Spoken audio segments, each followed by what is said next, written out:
Beowulf and John Wick. So recently I heard that Tom Shippey and Leonardo Niedorf had published a new translation and commentary of the Beowulf poem. I wanted kind of honestly to force myself to read it. And so I thought, what project could I do around this? And I thought, well, why not compare it to something a little bit more modern? And I chose John Wick. Um, and I got a copy of the Beowulf translation, read that. I ended up also reading Tom Shippey's other book, Beowulf and the North Before the Vikings. I ended up going and watching the original for John Wick over again and a ton of YouTube videos, and was surprised by some of the commonalities that I saw. And I thought I'd share that with all of you. Before we get into it, I am going to provide kind of a recap of both. I kind of figure that part of my audience that knows Beowulf well might not be the part of my audience that's seen John Wick recently, and the people who are into John Wick might only remember Beowulf from school way back when. If you don't want spoilers, this is not the video for you. So let's start with Beowulf. This is an actual picture of the page of the manuscript that we have. The manuscript that we have is a copy. It was copied in the 1000s from something that we know was composed in the 700s. We don't know if it was written down in the 700s, but we do know that what was copied in the 1000s, which we know because of some interesting handwriting analysis, was a copy because of some of the spelling mistakes that have been made. So, we know that the author was a Christian writing about pagans, probably from some time in the 600s, which we can date based on some of the events that are talked about in the story. And we know that it's primarily about the Danes and the Geats. I apologize, my pronunciation is terrible. I will in general not make you suffer through that.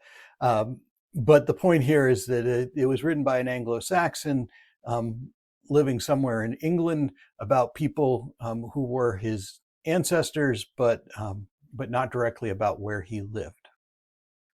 So now the story of Beowulf. Beowulf really centers around Beowulf battling three monsters. And the first monster is Grendel.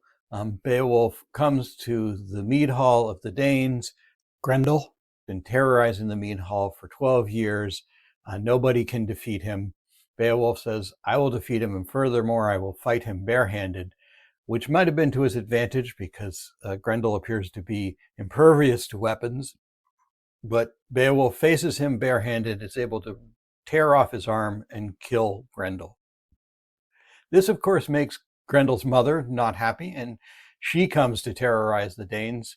So Beowulf has to go find Grendel's mother in her underwater lair, where he actually uses an ancient sword that he finds in her lair to kill her. Then we jump about 50 years into the future, and Beowulf is now king of the Geats, and they become terrorized by a dragon, and so he goes out to fight the dragon, and he kills the dragon, but he is killed in the process of defeating the dragon, and Beowulf dies. There are a number of different translations of Beowulf. I just obviously read the Tom Shippey one, and I like it a lot. I highly recommend it as a translation, but there are others out there. I read the Seamus Haney one many years ago, and Tolkien actually has one that he did, but it appears to be more of kind of his working copy throughout his life that he didn't necessarily expect to see published. So I really think Tom Shippey, with his understanding of philology, captures some of the underlying meaning really, really well. There are also a number of movie adaptations of Beowulf. I just recently watched Outlander, which is a sci-fi loosely based on Beowulf. So some of these are more or less based on Beowulf. I have to admit that by far my favorite is The 13th Warrior, which is based on Eaters of the Dead by Michael Crichton. And apparently Michael Crichton was asked, what would be a realistic basis for the Beowulf story, because Crichton believed that a lot of mythology and fiction could be traced back to real things. And so he wrote this story about what could have been the origin story for Beowulf. So we're going to contrast that with John Wick, which I think is about as far away as you can get. It's a set of 4 modern movies. I know there's another movie set in that world and various TV shows. I'm going to leave them out here just because they don't really affect the conversation here. But who is John Wick? We called him Baba Yaga. The boogeyman? Well, John wasn't exactly the boogeyman. The one you sent to kill the fucking boogeyman. Oh.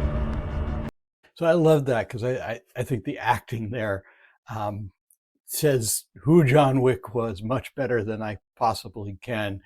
John Wick is an assassin who has gotten out of the assassin world at the beginning of the movies, which we'll talk about in a moment. But he's sort of this ultra amazing assassin in a world of assassins.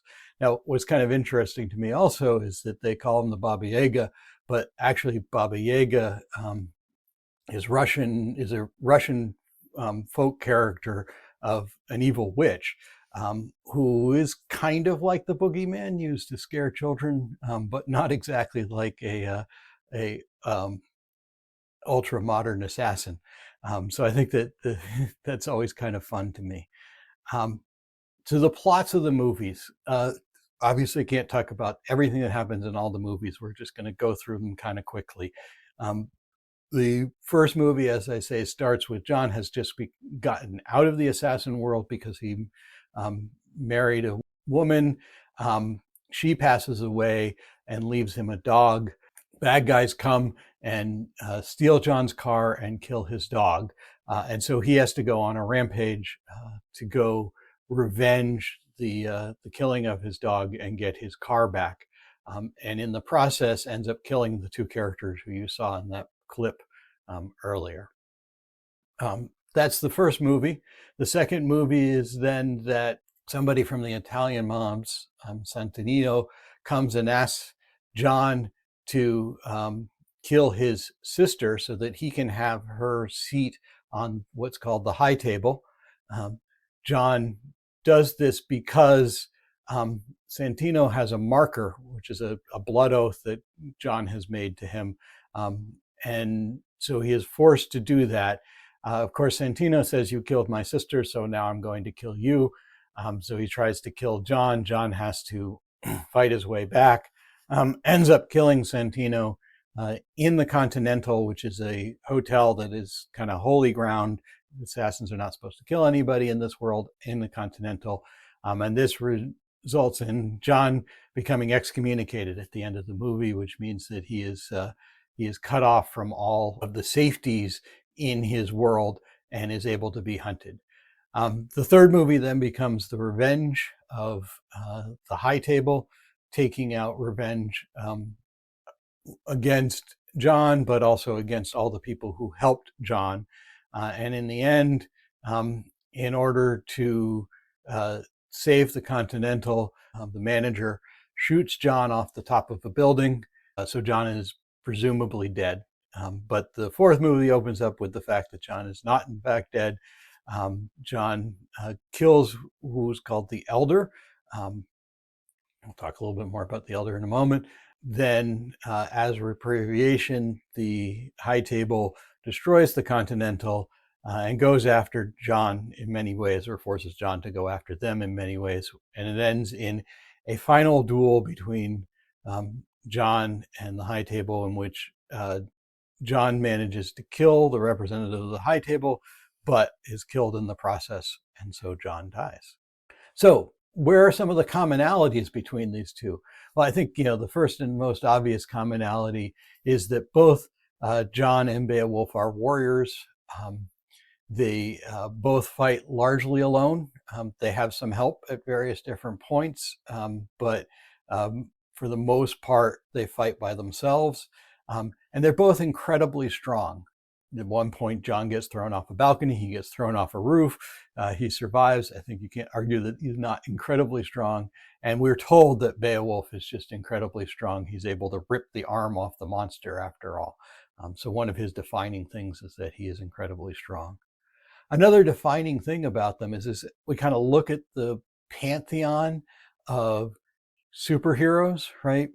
Both John and Beowulf fall solidly at the skilled human level, right at the bottom here. Neither of them have, at least according to the story, to the written record of the movies, any special powers or any genetic disposition to be better than anybody else around them. Beowulf as a character may well have been based on the Bear's Son story. Tom Shippey proposes this or supports this theory that Beowulf was based on the story of a person who was born as the combination of a bear father and a human mother, and is therefore perhaps an altered human or a mutant. But that is not said in the Beowulf poem itself. And so based on that poem, we have to assume that Beowulf is a human. Right?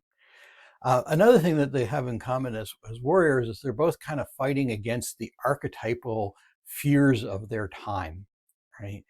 In Beowulf's case, this probably a monk. We don't know who the author actually is, but we think he's probably a monk and probably a guy just based on the percentages, living in the 700s in England as an Anglo-Saxon. The fears that he would be facing are, one, that, the power of nature around him. Commonly, Grendel and Grendel's mother are thought to represent that nature. He's also worried about, this is too early for Viking raiding, but he's certainly worried about being attacked. And he is concerned certainly with death and what happens after we die. And there's some interesting question about how he felt about pagans. Certainly this was long before the Christian doctrine had been adopted that that those who had not had access to the gospel could potentially still be saved. So the common thinking was that anybody before Jesus who didn't know about the gospel would be going to hell. And it's clear that the author of Beowulf is kind of struggling with this. He's struggling with could some of his ancestors still be saved? He doesn't outright say that, but that's an underlying of this poem. On the other side, John Wick is really struggling against structure and the constructs of the society that he lives in. In his case, it's a very hierarchical society where you have the elder who's above the high table, who's above the clans, who's above this world of assassins, right? And John is rejecting that structure and fighting against that, which kind of gets us in to the story. How does the story line up with each other? Well, Beowulf has the 3 parts and John Wick has the 4 parts. But actually, I was kind of acting as an unreliable narrator there. There are 4 parts or 4 monsters that Beowulf fights. Even before he fights Grendel, he tells the story of when he was having a swimming contest and he ends up fighting a bunch of sea serpents, right? It's a story that Beowulf tells, so it's not, strictly speaking, an event within the poem, but it is told about in the poem, right? So I think it qualifies. And I think it interestingly makes them line up in a way. The first John Wick movie is really a personal story about John Wick getting pulled back into this world. And I think the Fighting the Serpents is really an introduction to why is Beowulf a hero. I mean, it's in fact him responding to somebody who's telling him that, you're not a hero. Why should we rely on you to fight Grendel? These are two, sort of introductory scenes. And I know on John Wick's side, it's a whole movie, but I still think it kind of qualifies as an introductory scene. We then get a scene where both are fighting their world. They're both, Beowulf is fighting Grendel. This is what he's come to do. He is going to free the Danes from this terror. And John is starting to fight his world. He's kind of forced into it a little bit by Santino, but he is fighting against the world and taking action against it. The next stage, we get the world reprising back, the consequences of fighting the world, right? Interestingly enough, both of these are represented by females. In Beowulf's case, it's Grendel's mother. In John Wick, it's the adjudicator, which is a representative of the High Table, who has come to enact the High Table's revenge against John and all the people who helped him. So we have this sort of the world fighting back. And then the last stage is both characters in their final battle are really looking for freedom from the whole thing, right? Interesting sort of idea that freedom comes from death, but regardless, they're kind of fighting their last battle. And their last battle is a mutual kill in both cases, right? So we have Beowulf fighting the dragon, and we have John in the end, he's successful at killing the Marquis, who's the representative of the High Table, and therefore being freed from the High Table for the last little bit of time that he lives. And Beowulf kills the dragon and is able to free his people from the tyranny of the dragon. Now, obviously, there's a lot more that happens in 4 movies.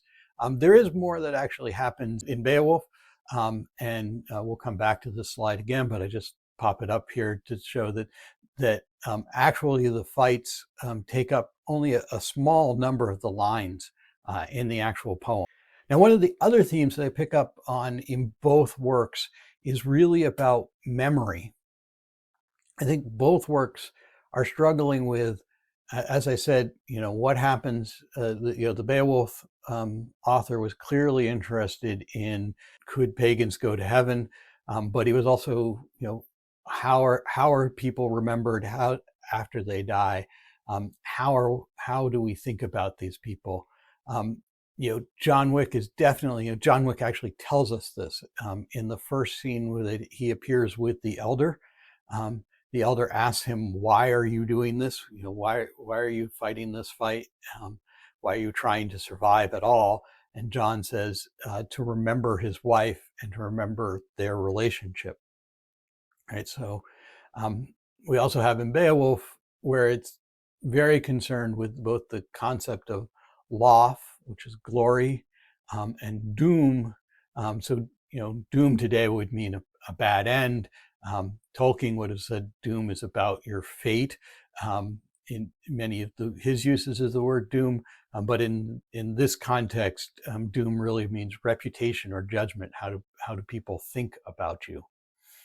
So that both are concerned with memory.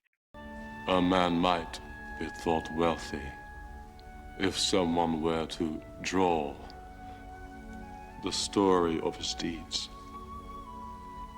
that they may be remembered.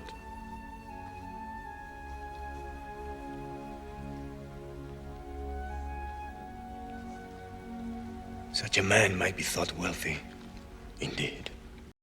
I always loved that scene from 13th Warrior. The character Beowulf, that you saw sitting there off screen now, has been poisoned, and he knows he's going to die. and Antonio Banderas, who's playing the Arab character who he knows can write, and Beowulf is asking him to write his story so that he can be remembered.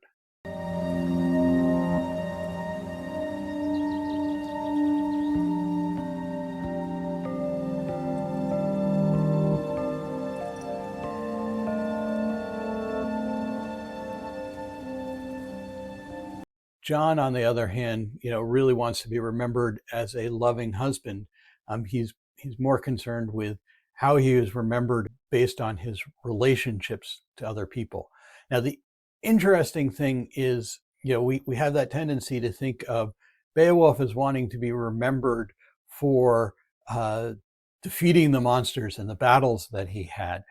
But if you actually look at the commerce of the time that Beowulf is written about, really there's this whole concept of gift giving. There's the king gives, is a ring giver. He gives gifts to his thanes, which is why his thanes fight for him. And these gifts include gold, jewelry, and stuff, but they also include armor and weapons that make his thanes more effective at fighting. It's to the point where Beowulf gets a bunch of treasure for defeating Grendel and Grendel's mother. He immediately takes it home to his king, and his king then redistributes it to him and everybody else, right? This is the culture of gift giving, and it's to the point where at the very end, Beowulf is dying. He knows he's dying. He asks the one thane who has stood by him to go into the dragon's den and bring out the treasure so he can see the treasure that he has secured for his people. So as we think about it, both of them are actually wanting to be remembered as generous, good people. Both of them are wanting to be remembered not just for the battles they fought. And what's important to both of them is that. And now this kind of brings us around to what is kind of like the central question I ended up asking myself, which is, how do we treat media as a representation of history, right?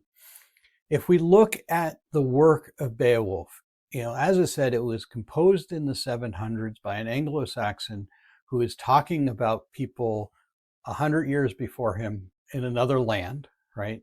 It is then transcribed into a compendium of stories about monsters. So it's chosen to be transcribed because it is about monsters, not because it is necessarily the best poem. I'm not knocking Beowulf as a poem, but it wasn't that the monks selected it because they thought it was the best poem to preserve. It's just that it fit with their theme about monsters, and it was a good poem, so they copied it into this.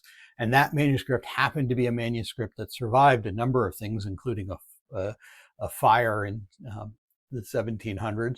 It survived, and so that's what we have, right? So we have to remember that we're looking at it through that lens. It's not some magical work that is so much better than anything else that was composed in the 700s. We also have to remember that it was very much this author building a fictitious story. He does set it in a world that is understandable to his audience. He does pull in a bunch of facts that are true or appear to be true, appear to be supported by archaeology, but he is writing a fictional work. J.R.R. Tolkien had his famous essay, The Monsters and the Critics, that was complaining about the fact that at his time, a lot of the literary luminaries were focused on what Beowulf taught us about history, not seeing it necessarily as a fictional work. Now, Tom Shippey was very careful to point out that this did not mean that Tolkien didn't believe that there was historical information in the poem, but what he was railing against was this tendency to take it on face value that it told us about history, right? Certainly, there's a lot going on, and I told you we come back to this slide, right? The actual fictional story of Beowulf fighting the monsters takes up a small portion of the poem. A bunch of the rest of the poem is about a number of other things, and the author pulls in a number of historical stories that are most likely true. We have now archaeological evidence to support them. We even have archaeological evidence to support where potentially the mead hall was that Beowulf is centered in. And a number of stories that he pulls in, which his audience would have been aware of. This kind of scaffolding of saying, okay, I'm going to create a story with a bunch of historically accurate things that my audience will know about, to give it a sense of realism, is something that authors do today.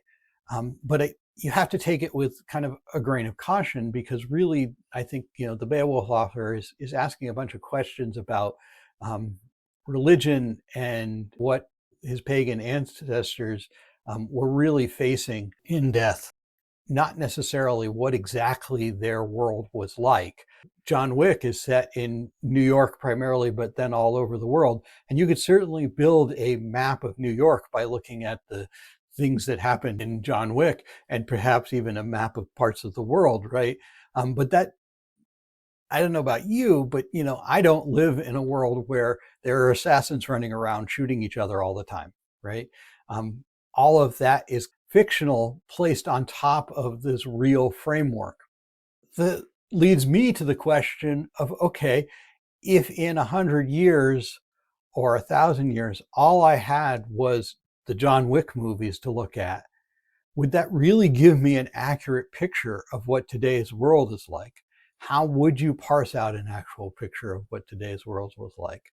And I'm not saying that you can't get real information out of Beowulf. But I do think that you have to look at it through that lens of, it is fiction, and perhaps that you shouldn't just take what is there as necessarily factual representation of what life was like back then.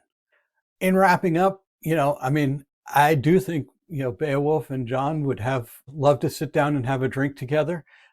They are two people. I mean, you could say that John is pulled in, and Beowulf kind of volunteers to be a warrior.